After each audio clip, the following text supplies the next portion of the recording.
Bonjour tout le monde. Aujourd'hui, je vais vous parler de comment est-ce qu'on peut être combatif, compétitif, tenace dans des situations où est-ce que, par exemple, quand on mène la partie ou quand on rencontre un adversaire qui est peut-être plus faible ou moins expérimenté. On m'a dit dernièrement qu'il y avait des athlètes, des joueurs qui avaient de la difficulté à être stimulés parce qu'il n'y avait pas de spectateurs. En ce moment, avec la pandémie, avec le confinement, c'est pas toujours. On joue souvent des matchs sans spectateurs. Donc, pour les athlètes, pour certains athlètes, certains joueurs, ça a un impact. Il y a d'autres athlètes qui vont avoir tendance à perdre le focus ou à devenir moins activés quand c'est un peu plus facile en compétition.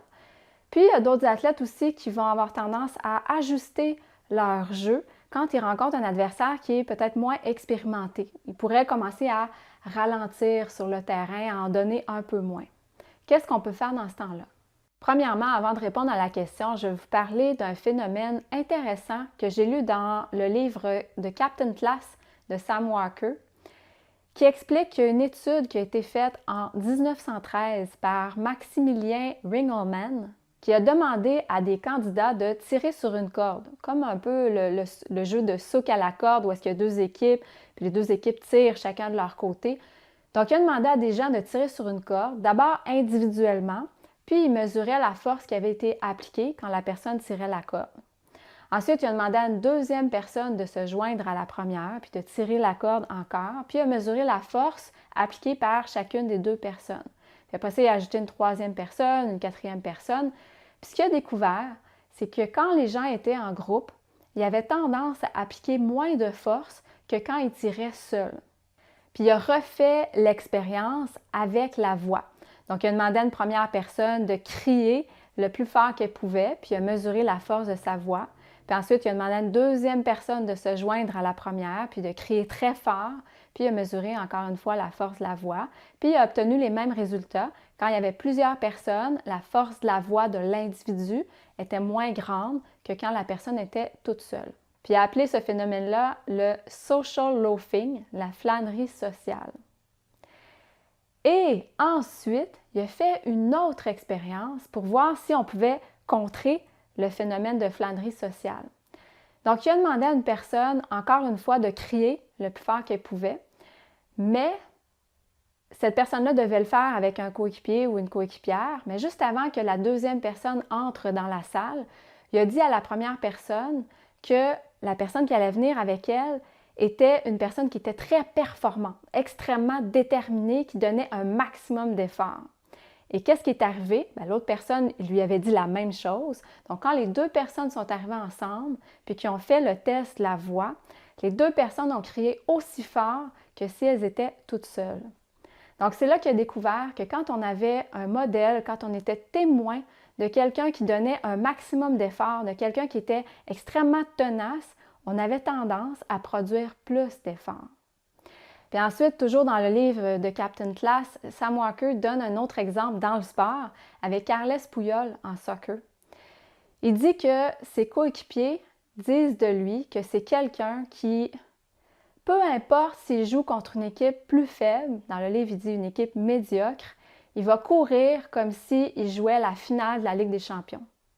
Il donne un exemple, ils disent qu'à un certain moment, il a sprinté pour aller chercher un ballon pour le remettre en jeu quand il restait quelques minutes à la fin du jeu, puis l'équipe menait 8-0. Puis à un autre moment, Puyol aurait crié après un de ses coéquipiers pour lui demander de se concentrer à 3 minutes de la fin du match alors qu'il menait par 4 buts. Donc Puyol, c'est vraiment un exemple de combativité, de ténacité, quelqu'un qui est extrêmement déterminé, peu importe l'issue du match, peu importe le niveau de l'adversaire, peu importe la situation. Toi, en tant qu'athlète, peut-être que tu as tendance à être plus combatif, combative dans toutes les situations. Ou peut-être que tu as tendance à t'ajuster, à être plus activé ou moins activé dépendamment de ton adversaire. Ou peut-être aussi que tu as tendance à jouer prudemment, puis à ne pas nécessairement oser prendre des risques si tu as déjà une avance. Ou peut-être aussi que tu as tendance à être empathique avec ton adversaire. Des fois, on pourrait penser que continuer à marquer des points, creuser l'écart entre ton adversaire et toi quand tu mènes déjà la partie, on pourrait peut-être penser que c'est antisportif. Mais on pourrait aussi le voir différemment. Il y a plusieurs raisons de compétitionner. Il y a des raisons qui sont liées à l'ego. On pourrait avoir besoin, pour satisfaire notre ego, on pourrait avoir besoin de se prouver, de prouver nos capacités parce que ça nous aide à se sentir en confiance. On pourrait aussi vouloir gagner le respect des autres, impressionner certaines personnes, ou on pourrait vouloir ne pas décevoir ou plaire à d'autres personnes. Tout ça, c'est des raisons qui sont liées à notre ego. C'est pour se protéger. C'est souvent parce qu'on a peur de ne pas être assez tel qu'on est.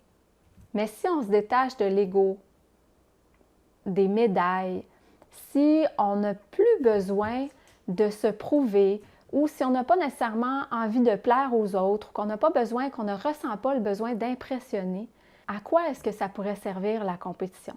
Est-ce que la compétition, ça pourrait avoir lieu d'être? Mon opinion à moi, c'est que oui, ça peut être très utile la compétition. Mais pourquoi? Parce que la compétition, ça nous permet d'évoluer, de grandir, de devenir plus fort, de devenir plus résilient. La vie est remplie d'expériences. La vie, c'est une vaste expérience.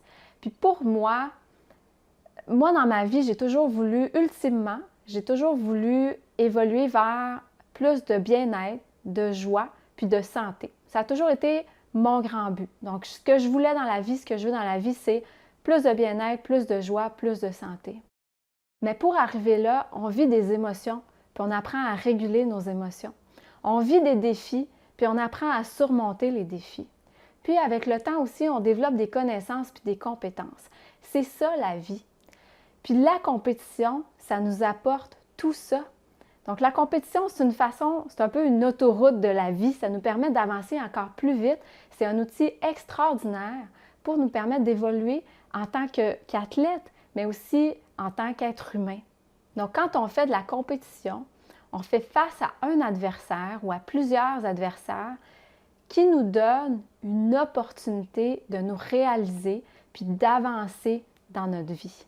Dans le sport de l'Ultimate, qui est un de mes sports, on dit souvent que donner notre meilleure performance, c'est une preuve de respect envers notre adversaire parce qu'on lui donne l'opportunité d'évoluer, d'avancer, de progresser, de s'améliorer. Donc pour moi, compétitionner, c'est aussi une responsabilité envers notre adversaire. Notre adversaire est là pour avoir de l'opposition, être capable d'apprendre à développer sa résilience, surmonter des défis, développer des compétences. Donc, c'est ma responsabilité de lui offrir ma meilleure performance pour qu'il puisse apprendre tout ça, pour qu'il puisse avancer. Et même dans l'Ultimate, on a une règle, une tradition, je dirais aussi, au championnat du monde, quand on termine un match, on doit faire ce qu'on appelle un Spirit Circle, donc un cercle d'esprit du jeu. Puis à ce moment-là, on rassemble les deux équipes. Puis généralement, on mélange les joueurs. Donc, ce n'est pas les joueurs d'une équipe d'un côté puis les joueurs de l'autre équipe de l'autre côté. C'est tout le monde est ensemble, on fait un cercle, on alterne les joueurs. Et pendant le cercle, on remercie notre adversaire pour le match qu'il nous a donné et on nomme les forces de notre adversaire. On nomme ce qui nous a permis d'apprendre dans le match. Donc, c'est vraiment important de le faire, ça doit se faire dans tous les matchs au championnat du monde et ça nous permet, ça nous rappelle que peu importe le niveau de l'adversaire, on a toujours quelque chose à apprendre de notre adversaire. Donc, en résumé, qu'est-ce que je peux faire pour devenir plus combatif, plus tenace dans des moments où est-ce que je pourrais avoir tendance à ralentir ou à donner une moins bonne performance quand on mène la partie ou dans des matchs qui sont un peu plus faciles? Mais premièrement, c'est important de se donner des modèles. On sait que quand on observe quelqu'un qui donne son meilleur effort, ça nous pousse à donner plus d'efforts aussi.